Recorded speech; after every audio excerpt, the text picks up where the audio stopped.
Hi guys, so I'm gonna make a video explaining what is toxic metaframing. Toxic metaframing is a term that I coined that helps you avoid toxic people and that helps you escape from toxic people, whether they're in family, relationships, intimate, friendships, business, anywhere.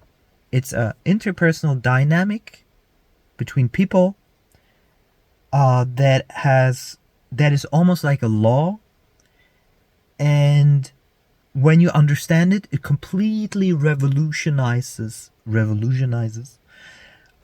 understanding of toxic people, and you will maybe get an aha moment or a real revelation where you're like, oh my fucking god.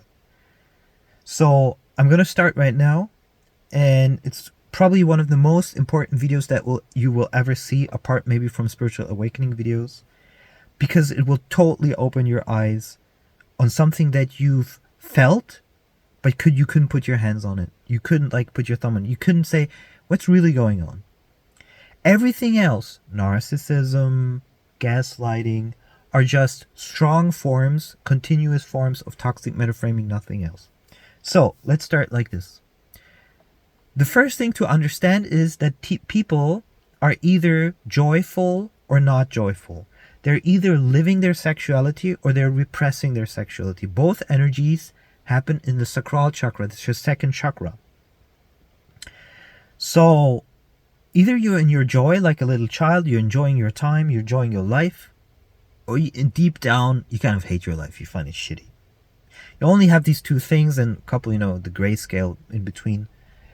But or you have sexuality where you're living what you're, desiring sexually, or you're not.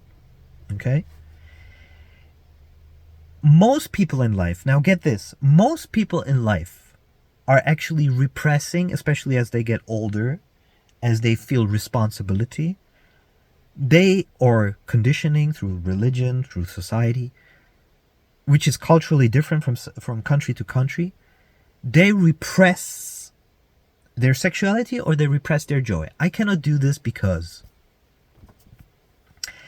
when they do this continually and they also work against their soul plan, then what happens is that because they cannot look at on themselves, because they're not conscious, aware enough that it's their own problem, they project it onto other people, that other people are responsible. The typical, oh, I have a problem with the job, so the immigrants are the problem, or a certain race is a problem. Typical projection outwards. Instead of looking at yourself, why you don't get a job, why you don't have a job. So that's a perfect example of how people do this. The moment you come into your joy and sexuality, you don't pick on other people. You don't give a fuck. You do your own thing. You don't have time for that. Take a look at somebody like Andrew Tate. He lives his life. We're not saying if we don't maybe want to live like him. That's not to the point. The point is that he, for himself, is kind of happy, it seems, so he doesn't put other people down. But he's a narcissist, though. He does put people down like around him, but it's more like fun banter thing. But it's another topic. That's a completely different topic. We'll talk about this another time. But the more, maybe he was a bad example, but anyone who's in their joy, you will understand what I mean. Anyone who's in their joy, in their sexuality, the way they really want, they don't have time to pick on others or they put them down, whatever. But or project onto others. But there's nuances to toxic metaframing. We'll get into that. So when that person is not in their joy and in their sexuality, let's take your husband or your wife. Then they start picking on you. There's like, me, you're doing this, you're like that, why are you like that, blah, blah, blah. And that's the perpetrator. And they start to do things like, they start to say things like, let's say you have a father who is truly unhappy and he talks to his son. He's not in his joy and sexuality. And he said like, son, you'll never amount to anything. And that's where toxic metaframing starts. It can be verbal, non-verbal, direct, indirect. It can be also just like this. Toxic because it's not good for the psychoenergetic field of the receiver, and metaframing because it's trying to put a higher, bigger frame over the other in order to push them down. So you'll never amount to anything. You're dumb. You're not good enough. You're ugly. You're a loser. Those are the classic toxic metaframes. There are many, but that's a classic one. Or just when women to each other yeah, the non-verbal ones. An indirect would be, non-verbal indirect would be if you say good night to a group of people that you're with, and everybody says good night to you except one person. The person is doing it on purpose. That's also a toxic metaframe. Now, I'm going to skip ahead a little bit, how to deal with toxic metaframers, and then we'll go back to what different toxic metaframes there are. If somebody toxic metaframes you and they're the first ones to begin, they're the perpetrators, not you, then you should leave that person physically. You should get up and leave. That's the best solution ever. Nothing is going to happen to you. Especially if you're spiritually awakened, you realize everything's going to be fine. But you're going to be more in harmony by not spending time with them. Or you can over-toxic metaframe. That's where war starts. That's where relationship fights start. He's an idiot. No, he's the bigger idiot.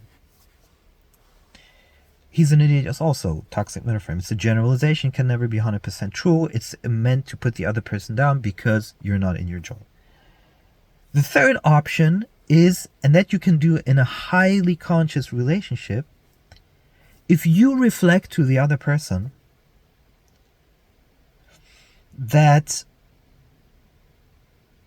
they're toxic metaframing and that you want them to stop. And the best thing is if the toxic metaframer apologizes, recognizes their toxic metaframing, and the opposite of toxic metaframing is compliments. So they could reverse it with a compliment. They could be like, I'm sorry, I didn't recognize it, you're right, and by the way, I think you look beautiful today, for example, or you have a great smile, whatever. Compliments, if you want to be the contrary of a toxic metaframer, if you want to be the contrary to a toxic person, give compliments, genuine small compliments that you really mean. Super simple. Don't criticize others. So now comes the thing with the teal swan thing where people were like, well, he's criticizing her, so he must be toxic. That's not how it works. You see, toxic metaframing is only relevant in one situation, and that is the situation in which you hurt the other person's psychoenergetic field, which is usually only in interpersonal communication. Be it direct, you're standing, next to each other, you're sending an email, you're communicating over Messenger, but you're communicating directly. So I'm directly communicating to you, or in the comments, I'm like, you're a loser, your videos are shit. That's direct intent for suppressed joy and sexuality, projecting it outward, trying to suppress the other one by direct communication and hurting their psychoenergetic field. Very simple. By the way, the hardest toxic metaframe is trying or actually killing someone. That's saying you physically don't deserve to live. That's the highest toxic metaframe. There are very subtle ones, there are very strong ones. That's the strongest one. Going into war happens only through toxic metaframing. If people stopped toxic metaframing, there wouldn't be any wars. By the way. And so, but that's for another time. So, toxic metaframing is, I'm going to give you a couple of examples here, and I'm going to tell you, there's tons of them, so I'll just pick them.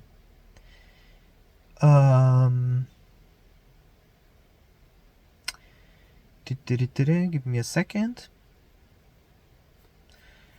Oh, I have to. One moment.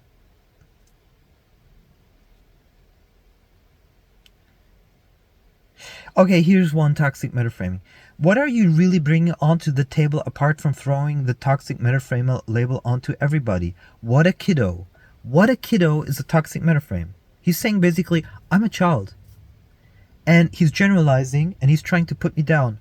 Because, or she, because she's not in her joy and sexuality. Very simple.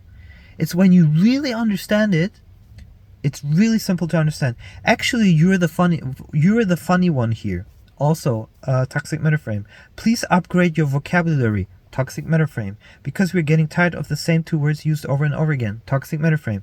Try and find some synonyms maybe. So it's basically the intent to push me down because they're not in their joy or sexuality. When you really understand it, not everybody's gonna understand it right in the beginning. And listen, when you're in a relationship with a husband or with a wife or whatever, and look at when they put you down, and there's like, you're just like your mother, you're just like this and that, you're getting worse, these kind of things, you're a horrible. It's basically, by the way, a toxic metaframe is never love. It's actually exactly the opposite. The person is trying to hurt you fundamentally. And so it's exactly the opposite of love. It's actually war. It's the person is trying to psychoenergetically destroy you because you're responsible for their unhappiness. And I'm going to also give you a solution, by the way, for couples. If you're very conscious and you recognize toxic metaframing and you save yourself, from it by giving compliments, apologizing, becoming more conscious of it, you sit down both with a piece of paper independently and you write down what would give you joy and sexuality. Be super honest. Even if you want to fuck other people, if you wish your partner was this or that, without toxic metaframing the other person, just what would give you joy and sexuality in that moment. So if say, oh, I would love to take a vacation right now. Okay, and you write these things down, whatever would give you, like a huge list of things that would give you joy right now or sexuality. And the partner does the same thing, especially the one that does the toxic metaframing. And then you come together and you're like, what can we do together, and what can we do independently that gives us joy and sexuality? And now you do the radical thing. You do a radical thing. Of course, you're gonna need some compromise on some things, but you allow your partner to completely follow that joy without any limits whatsoever. Be like, listen, I love you. Do exactly that, and you will see how the relationship will blossom. Don't blame the other person for your unhappiness. It's just that you have fear of following your joy and sexuality for whatever reason. Okay, and that needs to be solved in a highly conscious relationship. Most relationships cannot do this, but this is actually what each relationship or marriage counselor, this is what they should do with every marriage. Of course, there's more to it. There's soul plan compatibility, chakra compatibility, astrological compatibility. Those are different things. We're not talking about that today, because if somebody has a different soul plan or the soul plan switches and it's not aligned with your partner, then it will go apart anyway. That's the real reason why most relationships go apart, is because they have a different soul plan. But anyway, so and I do soul plan readings, so I know how this works. So so toxic metaframing is basically the generalized putting down, and we'll see there's another one I'm sure here. A woman says, why do I get bad vibes from this guy? Now, this is not an obvious toxic metaframe if you are not familiar with toxic metaframes, because it could be just an opinion or her emotional feeling. But what it really is, if you understand toxic metaframes, because if she knew me, I'm like the nicest guy ever, so there's no reason to have bad vibes. I don't know any woman in my spiritual sessions that wasn't traumatized that had bad vibes. If a normal woman came to my session, nobody ever had bad vibes from me in my tantra massages. Anyway, so the publicly putting why do I get bad vibes from this guy is because she's traumatized, maybe with men, and she's attempting to kind of shame me in a way that she tries to find others to put me down. She's like, why do you get vibes from this guy? Come on, ladies, let's get together and go against him. And then I say, probably because you're not in tune with your higher intuition. Because I know who I am, so literally getting bad vibes from me is complete bullshit. I beg to differ. I feel I'm very in tune with my higher intuition, and it's telling me bad vibes. And my intuition telling me otherwise, and I shouldn't get to know you. Why are you commenting then? Anyway, so Aluna comes then and says, this guy is shaming everyone who has a different opinion to his... Shaming everyone. So you will always notice with people who toxic metaframe all the time, you will notice that they generalize. They just generalize all the time. He's shaming everyone. He's not just shaming us or me or you. He's shaming everyone. He's calling everybody toxic. You know, it's typical narcissism. And now comes something important. We go into the next level, narcissism and gaslighting, is when the narcissist that is toxic, if you don't recognize toxic metaframing, what happens is that you question yourself, because the toxic metaframer is bypassing. It can be so subtle that you're not recognizing it, and they're bypassing your recognition of that, and they'll make you doubt yourself. So you like, when somebody tells, for example, you're way too sensitive. That's a toxic metaframe, by the way. You're way too sensitive. And it's like, well, but that's a good thing. And then the other person says, well, I don't have a problem with people. You have a problem with people, so it's your problem. But actually, they were the perpetrator telling you you're too sensitive. So it's very interesting how this is a manipulation tactic, and can be used with gaslighting in order to make the victim completely doubt themselves. So, and then there's another toxic metaframe. It says he's not here with the intention to help people. That's for sure. That's also a toxic metaframe. So, I want you to learn the basics of toxic metaframing, maybe even by reading the comments in my videos from some people, so you will recognize it when somebody does it. And the sensible response for you, if you want to live a harmonious life and not waste years and years and years, because we all know if you enter into a toxic relationship, you're going to waste many years, many years of a good life. And it's better to be single than with a toxic or metaframe or a narcissist.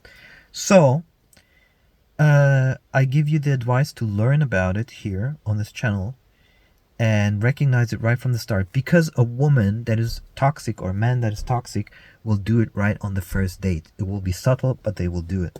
For example, my ex-girlfriend, who is a toxic metaframer, said right in the beginning, why didn't you make it nicer here? It was a chalet that I rented in France for a week.